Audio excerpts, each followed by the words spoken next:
How to download VN app in laptop. Hi guys, welcome to our channel. Let's begin. The first thing you want to do is open any web browser in your laptop. Now search for VN app for PC. Then click on the official website of VN Video Editor. Once you click on this, scroll down.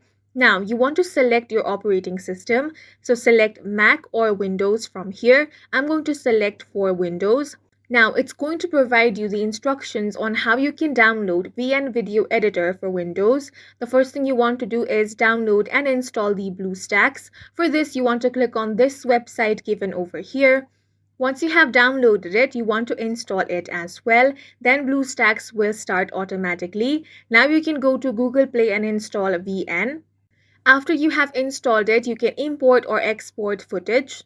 For that, open Media Manager to import footages or VN project files for editing, and in this way you can start using the VN app. And that's it for this video. If you found it helpful, please make sure to hit the like button and subscribe for more videos like this.